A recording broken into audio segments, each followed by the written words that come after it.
Take Command is the latest book released by Dale Carnegie.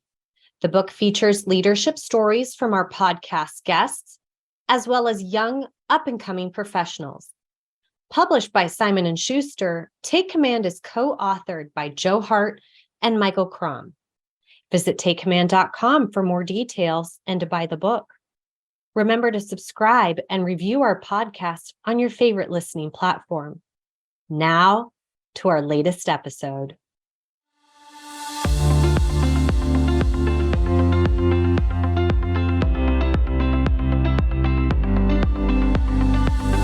Welcome to Take Command, a Dale Carnegie podcast, the show where we seek to uncover what leadership means in today's world.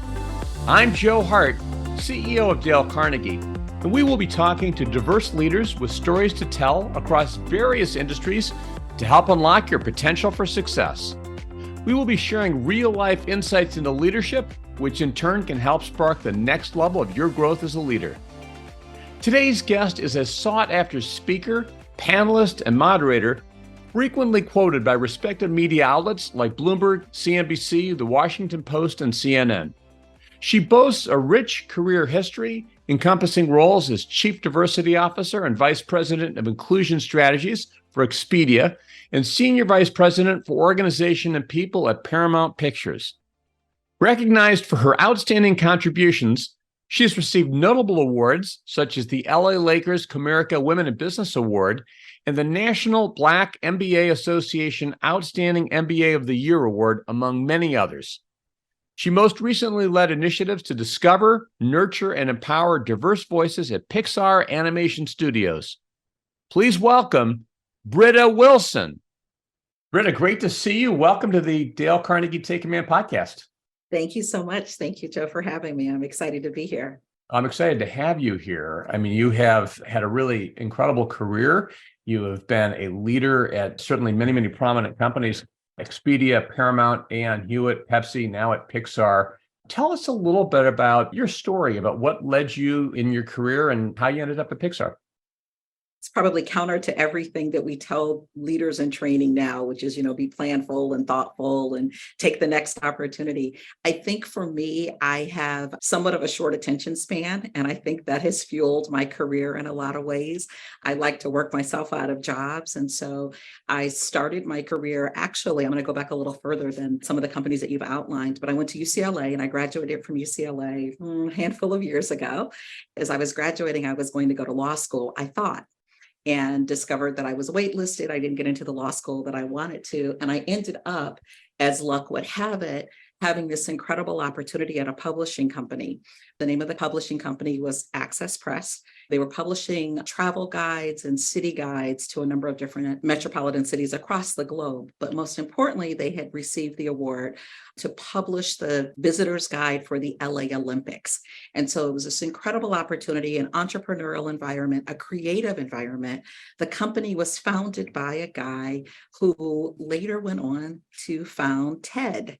And so it was Richard Werman, who was one of the founders of Access Press. And so early in my career, because things didn't work out like I thought or like my plan, I had this incredible opportunity to work for this immensely creative, immensely innovative, break it and, re-examine it type of organization. And I think that type of mindset fueled my career. And so from there, I discovered a love of human resources, and my career just grew from that point.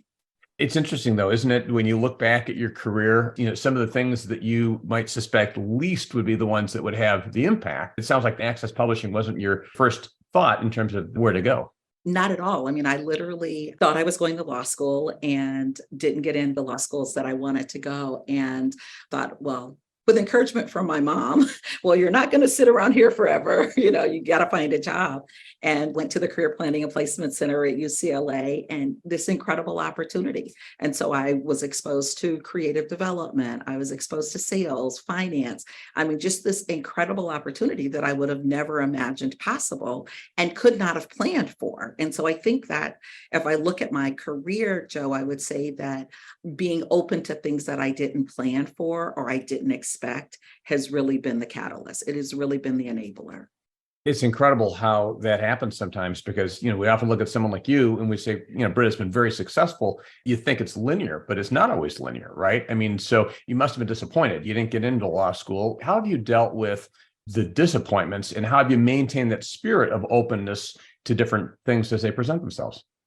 Well, I think a couple of things. I think because I have enough receipts of where things didn't work out as I thought they would be, and they ended up being better, that I tend not to get disappointed. I tend to think that a closed door is a closed door for a reason and another one will open. And so I tend to think of it as an adventure. And so, I can plan, but the universe will laugh. So I really do look at shut doors as an opportunity for something greater. Yeah, the mindset is really critical, right? I mean, some of the people who've achieved incredible things, it's because they were, and you were in this particular case, open to that and looking and saying, all right, how do I turn? I mean, I think about all this that we went through even during COVID and how bad COVID was. And yet Absolutely. there are people who said, well, how do we transform it? How do we grow? How do we make the best of this? I've watched and listened to some of your interviews talking about Pixar, and this is maybe fast forwarding a little bit, but just kind of going along with this flow.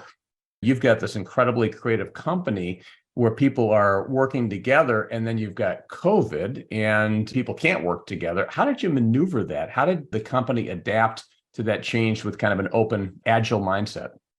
Well, I think that was it. We had an open, agile mindset, right? We had a commitment for films that had to be released. And so, we worked on films during COVID and managed to have them be released. And one of them, Soul, won an Academy Award. So you think around corners, you think around hard edges, you think around how can we, what are the possibilities? So we have recorded voice talent in their closet because we couldn't come into a sound stage. We had folks come in and sit in a screening room with one person in the front row and possibly one person in the back row in a mask to be able to look at sequences.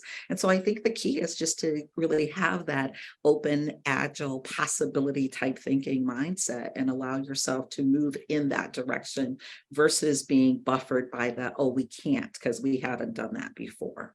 How have you as a leader fostered that mindset, right? I mean, sometimes it's easy if someone comes with that mindset, if they're open-minded or whatnot, but how do you foster that as a leader in your career? I'll tell you a little bit of a story here. So in Toy Story 4, there's a dinosaur character named Trixie. And Trixie is very curious, and Trixie is very transparent about her curiosity. And my friends and family call me Trixie. And I look for the Trixie in people. And so in Toy Story 4, without telling you the whole story plot, but a new toy comes into the fold, into the family, and it's a toy that's being made. As the toy is being introduced, Trixie says, wait, I have a question. And she pauses and she says, wait, no, I have all the questions. And so that is me. I have all the questions. And so I foster that curiosity. It is a part of who I am. And I think we attract sometimes who we are in our staff and in our team. And I will say that over my career, I've worked for and I've seen develop in people that have been on my team, just that level of curiosity, because I think that curiosity really is kind of the accelerant to possibility thinking, right? You have to start at a place of curiosity to get to how do we think broader than what we see? How do we take the lens off or widen the lens of what we see to have an increased aperture? And so I think for me, working with people that are curious, working with people that are big thinkers, working with people that are creative, and not just from an art perspective, but also from a thinking perspective has really been the fuel for me, without a doubt. And I've been fortunate to work with people like that. I also appreciate what you're saying here, which is you're curious. As leaders, we exude certain traits to the people with whom we work. So for you to be curious and to encourage that curiosity among other people and asking the right questions, which is also something you're pointing to, is, having all the questions is often the way to kind of spark people to get that thinking going on their behalf. Absolutely. Absolutely. My team will tell you that if they come in and they say, oh, we've run into a brick wall with this, or this isn't going to be possible. I'm always like, well, wait, why not? Well, can we do it this way? Or, what's the workaround? I will say oftentimes, is there a workaround and what is it? And I think that is so much a part of the work that we do, because we're asking people to go on journeys with us. And asking people to go on journeys with us, we have to tap into their curiosity and their possibility thinking. What's it going to look like? I mean, storytelling creates connection to our shared humanity. And so if we can pull the thread of curiosity through that and pull the thread of what I say all the time is pull the thread of compassion through it. And when I talk about compassion, Joe, I think about it in terms of being other oriented. Let me step outside of myself and look at the other person's perspective and how are they going to experience this? How can we make this experience meaningful for them? And so I think those are the seeds of the things that we do on this team. And those are the seeds of the things that are receipts in my career, without a doubt. How important, Britta, would you say that compassionate mindset is for a leader? If not number one, the number one. I think it's extremely important because I think that with compassion, again, you get that other oriented, you get the willingness to step outside of yourself, you get the movement to be selfless. I think oftentimes in leadership, first of all, we think of it as a position. And we think that once we've achieved that position, it's all about us, when the reality is it's not. So I think that as much as we can act outside of ourselves, the better off we are, the better our teams are, the better the organization is. And so I think for me, compassion is absolutely the high bar, without a doubt. Yeah, I don't know how one leads without that compassion, without that empathy. There used to be this view of leadership, which is that the leader comes in and says, this is what we're going to do, and you do this, and you do this. And we know that that just completely disengages people. Leadership involves relationship, it involves trust and transparency. And how can we do that if we aren't first trying to see things from another person's point of view, if we're not really trying to understand who they are and what's important to them? Exactly. Exactly. And I think that, for me, leadership is really seeing what is present and then envisioning and inspiring and rallying around what is possible. And in order to do that, I need to sit with the people that I'm trying to inspire, and I need to collaborate with, and I need to create this shared vision. And a lot of that means just listening and being transparently honest about, where I am and what is to come. I think to your point, leadership of old was, I'm going to come in and bark orders and everybody's going to sit in a fear-based capacity and, get the work done and go home and be miserable. That's not what I want. I want to work with teams where it's, as a leader, I'm making more deposits than withdrawals, that I am developing people and organizations and situations, that I'm leaving them even a smidgen better than I found them. That to me is what leadership is about. And is that something you're consciously thinking about? I mean, this concept of deposits, I know is something you've talked about in other leadership environments. How does that factor into your thinking when you're leading? Are you thinking about the person and you're thinking, I need to invest in this person, I need to serve this person, or does it become automatic at some point? I think it's become automatic because it's been such a muscle that's been developed for me. So I think about it in terms of, I'm having a conversation with someone else. Oh, I should bring so-and-so into this conversation because the deposit would be exposure. The deposit would be development. The deposit would be an opportunity to hear a different perspective. And so I think about it in those types of ways. Strength Finders, our team just recently did the Strength Finders assessment, and I am like a connector off the charts. And I think that that is evidence in my wanting to make deposits. How do I connect this person to that person so that both of them benefit? How do I connect this organization with that organization so they all benefit? So when I think of deposits, I think about it that way, Joe. That's awesome. Well, Britta, going back, so you were at Access Publishing. I want to go way back to understand a little bit more about you. So what happened after that? And you said you found human resources. Was that something that just kind of called to you, or how did you go from Access to the path that you're on right now? So I was at Access Press Publishing, as I said, in the Hollywood Hills.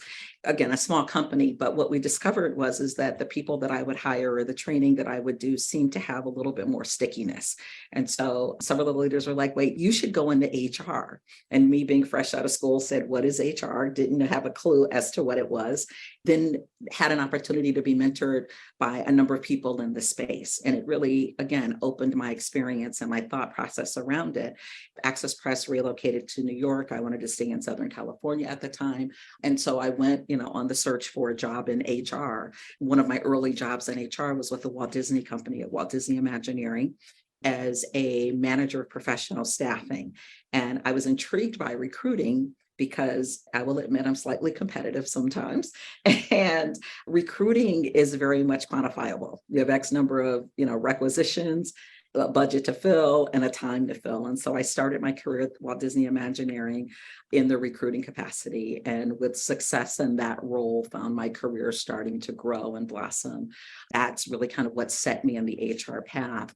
Fast forward, after having children and wanting to have a little bit more flexibility, moved into consulting roles and found, I'd say, great joy there because, again, as I said earlier, I have a short attention span. So having the opportunity to come into an organization, diagnose, assess, put together a plan or a strategy of how to resolve whatever aches or pains the organization is having, and then move on to the next one seemed to suit me. And so I had those opportunities at what was Hewitt Associates at the time, but is now Aon. I also worked as the president of a small but rapidly growing executive search and recruitment consulting firm.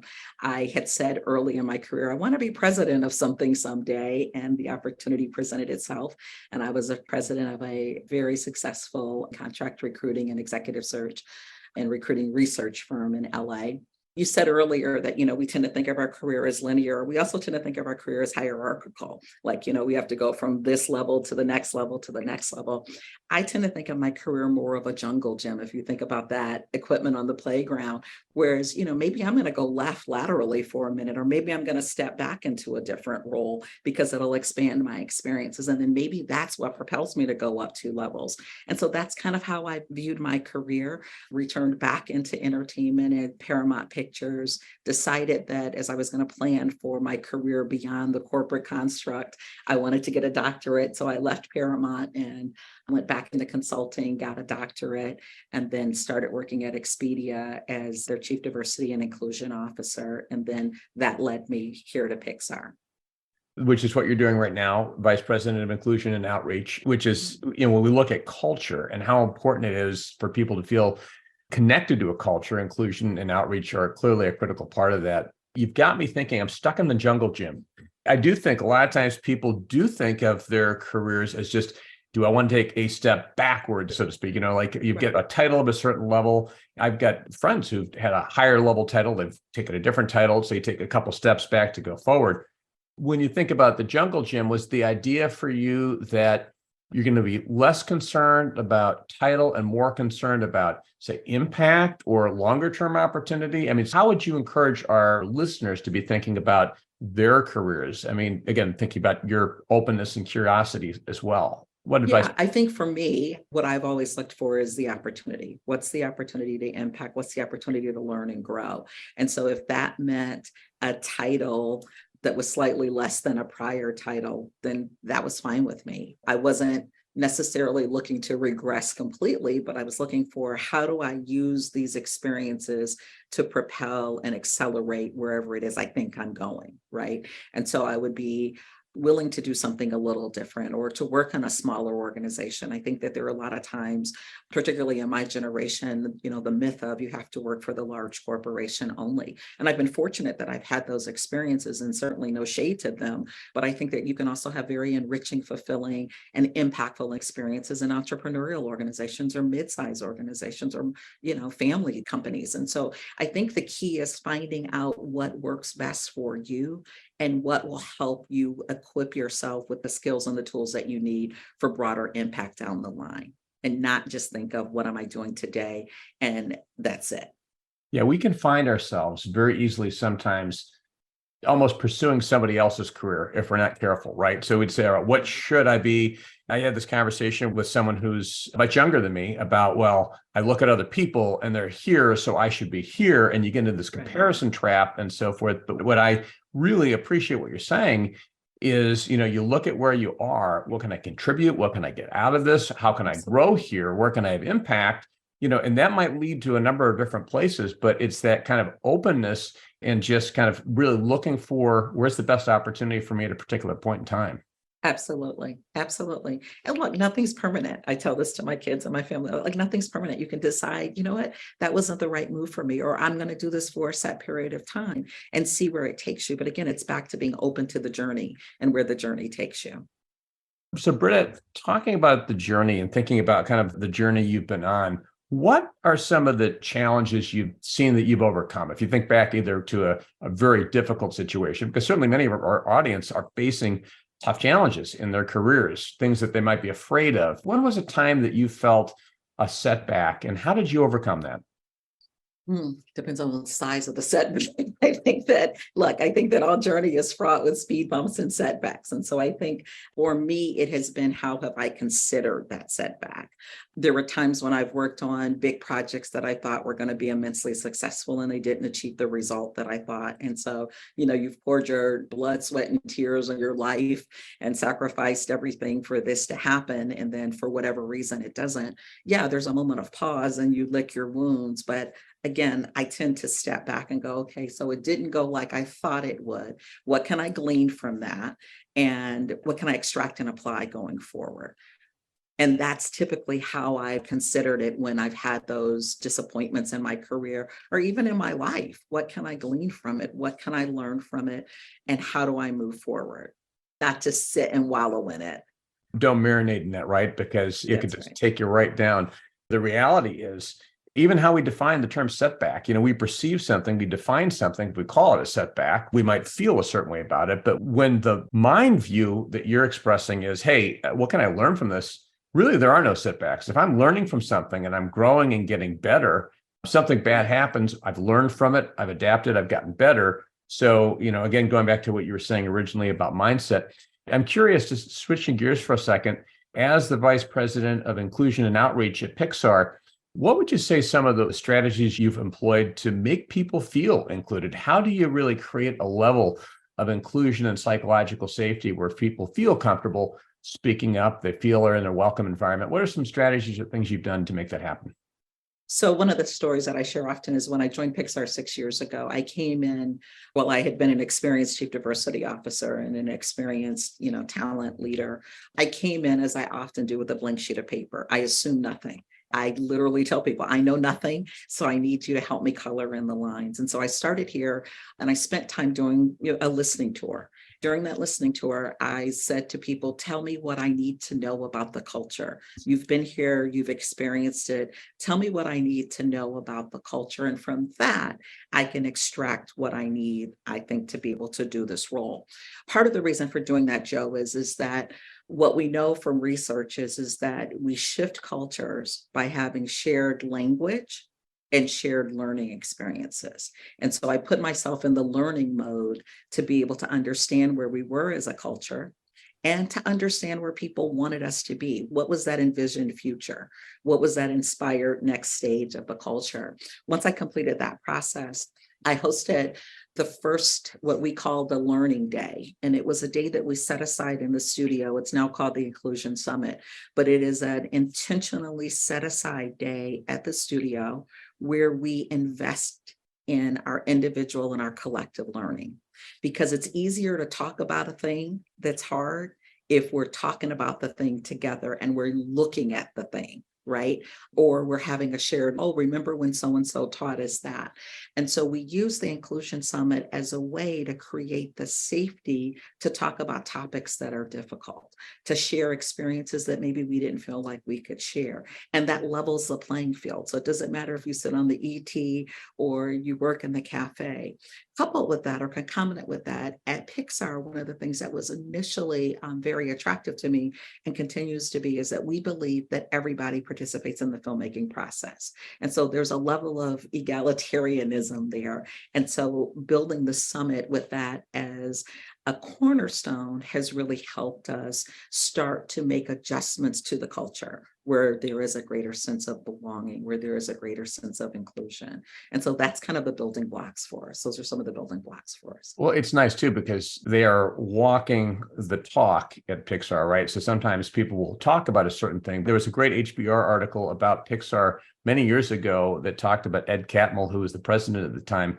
And how people have this perception of Pixar as people misunderstand the creative process. You think that a person or a couple people come up with a great idea and all of a sudden, voila, you get a great movie. But really what you have are what could be dozens, hundreds of people involved in the production of something. And I understand that culturally, one of the things that they try to do at Pixar is to break down hierarchies. So if someone's got an idea, you can go to the person you need to connect to on that idea. It's valuing the person, it's valuing the idea. It's kind of like taking down barriers so that people are able to connect with each other to have an innovative, safe environment. Absolutely. And that's, again, back to the everyone here is a filmmaker or contributes to the filmmaking process. We've also kind of built on that with a process that we've implemented called our culture trust process.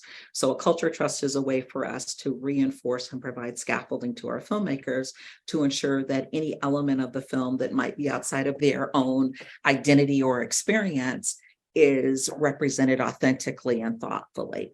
And that reinforces that, because the culture trust is a conglomeration of people from across the studio who are working with the filmmakers to help ensure that what they're representing on the screen is accurate and authentic. So you could have, someone from facilities or someone from finance or human resources sitting on a culture trust, making contribution to a film. And so what you've done by design is given vision, voice, and value to someone. They probably didn't see themselves as a filmmaker. They didn't see that there was a path for them to contribute there. And so I think that for us to continue to build on this foundation of who we are and who this company is, a studio is, that's from the beginning of time, that's been a part of its DNA, is what's helping start to move the culture. I will tell you, I say all the time, we're not there. We're not declaring victory. We're not patting ourselves on the back, but we're on the road and, we're hitting some milestones. We're making progress. This dance, for people who do this work, know that it's a 2-step forward, 3 steps back, 4 steps forward, kind of a move. As long as the compass is set and you're making progress, then we're happy. If you're taking that one step in the right direction, eventually you get where you're going. Absolutely. You've got visibility, not just from Pixar and from the other companies where you've worked, but you're also a leader in the industry. You interface with a lot of other companies. You speak at a lot of conferences. So you see a lot of things. Where do you see the opportunities, both for individuals and for companies, when it comes to this area of expanding that sense of connection to people, empowering people, getting out the best in people? Where do you see that? I think it's in the things that we've talked about. I don't think that it's rocket science, to be really honest with you. I think we tend to overcomplicate things sometimes. I think it is truly, genuinely, and without a doubt in being other oriented. I think it's taking the time to listen. I think it's taking the time to listen between the lines. What are people not saying to you that's important? Where do people thrive? What's important for them? How are the things that are happening outside of your organization impacting employees? What type of organizational trauma exists that hasn't been discussed that needs to be interrogated? I mean, I think that is that simple. Make the investment of time and be willing to be wrong, right? I think oftentimes as leaders, again, as we referenced earlier, you come in, you're the leader, you're the problem solver, you have all the answers. No, be willing to be wrong and share when you're wrong, not feel like you have to hide it. I hate to sound Pollyanna-ish or pithy, but I think that it really is investing the time to be honest and transparent and open and empathetic and all the things that we've talked about.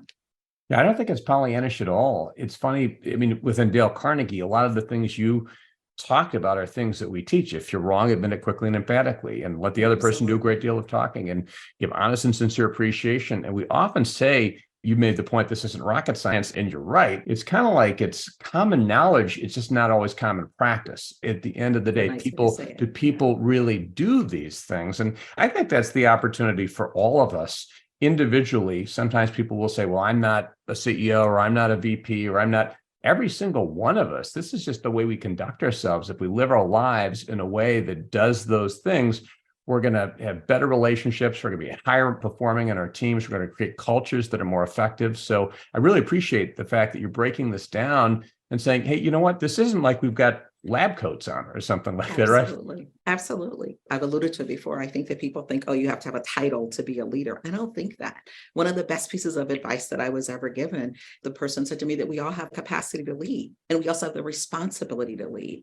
And I believe we can lead from any chair. I don't think a title is necessary. And so we apply the things that we've talked about and be willing to interrogate our own beliefs and wrong thinking. I think we can all lead. And I think, to your point, then we do have better organizations and better cultures and better outcomes. I think our responsibility individually, I mean, sometimes people will make the excuse, well, I'm not this, therefore I can't be this. But it's like, no, just lead right now, wherever you are, I mean, you can be in a small team, and just how do you engage other people? Are you bringing out the best in other people? So all of this really, and what we're talking about, is leadership. And I'm curious, everyone defines leadership differently. One of the questions I will often ask guests on the Take Command podcast is, how do you define leadership? So let me ask you that, Britta. I mean, how do you define leadership in, say, a sentence or two? I think I said it earlier. I think for me, leadership is seeing what's present right now and then envisioning and inspiring and rallying around kind of this shared sense of where we're going based on what's possible. For me, that's what leadership is. And it's title agnostic, it's level agnostic. We can all do it. Awesome.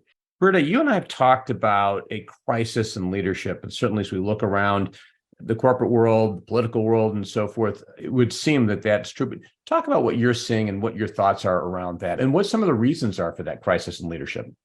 So this will totally be the Britta Wilson view of the world, not anything That's that's rooted in any deep research or something. But I would say that you alluded to it earlier, which was kind of a former model of leaders and what the expectations of leaders were. And I think that was, command and control and dictate.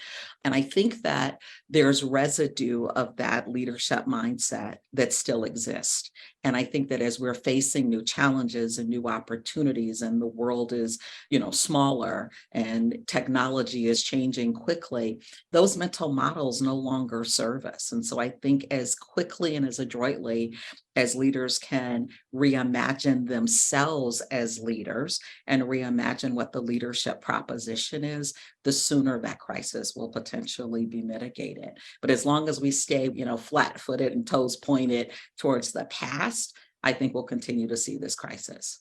Yeah, it's remarkable, honestly, in this day and age that people still have that mindset. That mindset seems like it's often rooted either in an insecurity or even an arrogance, if you will. I love when you talked earlier about curiosity, because I think underlying curiosity is a level of humility. And one of the common threads that I've heard from so many of the leaders on the Take Command podcast is the importance of humility, of just recognizing that we don't have all the answers. None of us does, right? It's laughable to think that we do. The key is to acknowledge that you don't and get the answer, not to pretend that you have the answer because you're all knowing. That's not in service to anyone. And so as quickly as we can admit, hey, I don't know. In a New York second, I'll be like, I have no clue. I absolutely have no clue, but let's figure it out, right? And I don't think that where organizations look to the leader for having the answers is necessarily the most productive path. The ability for the leader to get the right answer, not because they have it, not like because they're Chat GPT and they can answer everything, Right. if they can work with other people and bring out the best in other people, and to be good with that, because it does seem like, when we say we don't have all the answers, someone could look at us and say, oh, well, that person just doesn't know. So it does take humility and a certain level of self-confidence to say, you know what, just like you did, hey, in a New York second, I don't have all the answers. So let's work on this together. But that's a hallmark of strong leadership. I think it's important. Curiosity, humility, transparency. I think those are all, to your point, hallmarks of leadership. And they're hallmarks that each of us can adopt. We all can do it, irrespective of our title, as we said. So absolutely. What are you most excited about right now as you think about where you are in your career and even looking ahead? I think for me, right now, it's the opportunity to impact. I mean, storytelling is an incredible platform that we have here. And I think that storytelling is kind of the common currency of our humanity. Like, we all trade in stories, right? And so having the opportunity to impact stories that will outlive all of us is what continues to excite me. That's an incredible opportunity for sure, and one that I am immensely grateful for. It's true. I mean, we as humans connect to stories, and stories can change minds and lives, and they can captivate and all those kinds of things. I have a new feature on the podcast, which I've started with one interview that I did the other day. And what I did was I went to Chat GPT before this show. There are some questions I have in advance, but I really try to make this a conversation. But I said to Chat GPT, I'm going to be interviewing Britta Wilson from Pixar on my podcast, which is focused on leadership. What questions would you recommend that I ask? So, oh my gosh, what did Chat GPT say? It gave me a number of questions that we just covered through conversation. But I then went back and I challenged Chat GPT. I said, if you were to ask only one question of Britta Wilson, what would you ask? And what ChatGPT wants to know is, what do you believe sets Pixar apart from other companies in terms of its leadership approach, and how has this contributed to the company's success? I would say without a doubt, it's people. And I would say that it's people who are immensely talented and immensely tenacious and immensely creative and compassionate and talented and want to do good. I think that's it. I think that, this company literally started an industry, in a business segment. And I think that was for all those reasons. It was imagining the possibility and reimagining what animation could be and the power of storytelling in doing so. Yeah, it really did do that. And it's an encouragement, I think, for all of us. We can do that in our own lives. Just reimagine and imagine what is possible. There are really, in many ways, no barriers if we open our minds to that. So, Britta, any other advice you'd give our listeners today? I would just say, trust yourself and really think about how you can grow your career in a way that's less about you and more about others. Awesome. Thank you. A great interview, great discussion, a great way to end. Really appreciate you being with me today. Thank you so much for the opportunity, Joe. In today's Thought Leadership Spotlight segment, our guest emphasizes the significance of demonstrating compassion, even when it feels uncomfortable and challenging. Drawing inspiration from Britta Wilson, she recognizes that compassion is an ongoing journey in leadership, not just a fixed destination, ultimately leading to a gift that benefits everyone involved. Please welcome the President and CEO of Dale Carnegie Training of San Francisco, San Jose, Oakland, San Diego, Los Angeles, and Sacramento, Brittany Schmid. Wow, such a great interview with Joe and Britta. So much insight and philosophy to take away some great nuggets. The one that struck me was as the two of them were talking about a compassionate mindset being their number one attribute that they think all leaders should have. It made me think about a gal on our team around 2 years ago, quit unexpectedly, and it just seemed uncharacteristic. It didn't make sense. So I went ahead and reached out and uncovered that she had decided to quit due to an illness instead of asking for time or wanting to slow down the business. I was struck.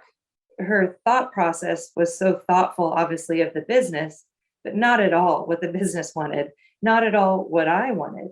And so we worked together and found a way forward. The team rallied in such cool ways, and we gave her the time to heal and recover so that she joined us again. She came back to work, continued to lead her team, continued to drive the business forward, be such a positive influence to myself, her team, and her community. And ultimately, I reflected on that and I thought, man, what a gift. It is such a gift when we show compassion for others. So I would encourage anyone listening to this podcast and just thinking through, where can we step into compassion, even though it might show some vulnerability, even though it might not be what we're comfortable with? Step into compassion and uncover the gift that goes both ways, remembering that leadership is a journey, not a destination.